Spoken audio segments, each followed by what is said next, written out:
I think I started realizing that it was all coming to an end. I didn't know how to make that decision. I didn't. It's tough to know that you didn't want to live anymore, man. And when I said I felt a death that day, it's kind of what I wanted. Football's just been, for lack of a better term, the gospel in our house. Even though I was hearing from a lot of people, like, hey, you'll never go beyond middle school, high school football, I knew better. Football, it was my life. It consumed me. I always believed in going 100% all the time. And so I think I stood out because of that. I was, squatting, 600 pounds. I was benching, in the high 300s. As a 260-pound man, I was running a 4.840. I just think that I was one of the best in the state in terms of what I could do. Then I got an offer to CU, and then Colorado State, Wake Forest, Utah, Oregon. That was a lot of fun. I mean, it's nice to be wanted, right? Football, it offered me a career. I had accepted an offer to go play collegiately at Colorado State. It was August 2005. I was told by the coach who recruited me that I had a chance to play.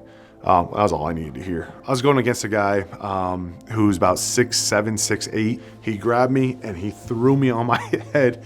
And I remember my head bouncing off the turf, and I got up. I was looking at my coach and I'm thinking, I'm just trying to focus on him. I had my red shirt pulled against BYU, and then my last game was against Wyoming. When I got knocked out against Wyoming, that one lingered on for a while because that's my third concussion within a calendar year. They sent me to the neurological center and they found just some abnormalities on the back of my head. So they suggested at that point that I start looking at maybe not playing ball anymore. They essentially told me, you have two options here. Number one, we can redshirt you since you didn't redshirt your first year, and we can see what happens over the next year. Maybe you'll heal. Or two, you can take your medical scholarship. We'll pay out the remainder of your college. But you have to sign this document from the NCAA saying you're going to terminate all your eligibility, and it's called your medical red shirt. I didn't really know how to take that. I sat on that for a little bit, but I also knew I didn't want to wake up with blood running down my face anymore. I probably should have talked to my parents more. I probably should have talked to people more, but I felt like it was only on me to make that decision. And so I made the decision that I was going to hang it up.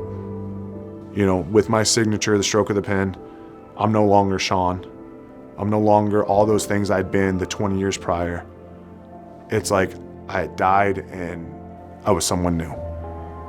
That was probably one of the lowest points. And through that process, I just wanted it all to end, man. It's really, really hard to talk about at this point because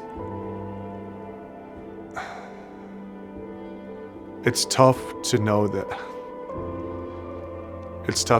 you didn't want to live anymore, man. And when I said I felt a death that day, it's kind of what I wanted. I just wanted to be just done with it all.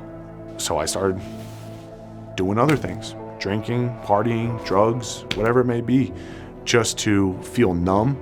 I started reclusing myself from the people that were closest to me. I was a different person altogether, and I didn't want to be around the game of football at all. I lived in a townhouse right next to the stadium.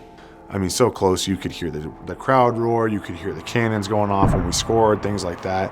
And that sound was like a dagger every time. And so I just turned up my TV just so I didn't have to hear it anymore. I would say the thing that turned it around was my wife, Julie. She invited me to church. I remember one specific service.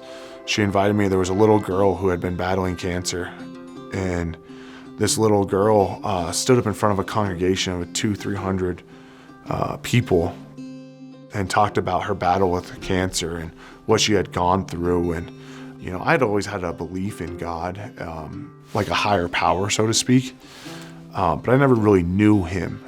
That was the first representation I've ever seen of somebody talking about what they truly felt from him.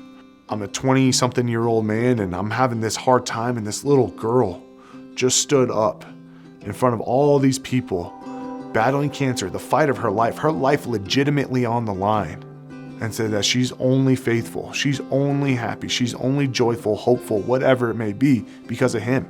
And at that point, I realized it's not about me. It's just not about me. And through that, I continued to date Julie, and my relationship with the church off and on from there. Yeah, but that was the moment that changed everything. God gave me a foundation in that moment. He gave me a foundation of rock bottom and said, this is the lowest you'll ever be, because from here on out, you have me. I've never stopped going through hard things. In fact, I've gone through a lot of hard things since.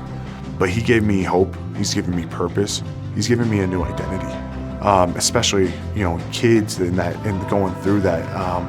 I just want them to know more than anything that, you are not who you think you are. If you don't have him, you have nothing. You just don't. My mom is now coming to the church weekly, and my dad, just the end of last year, I got to baptize him, which was incredible. I think that's one of my proudest things, is just being able to witness my parents come back to faith, because now I know where they're going. We are just such a small speck in this whole thing, but we also play such a crucial and important role too. That's just kind of why where I've changed in life is just 100% in him.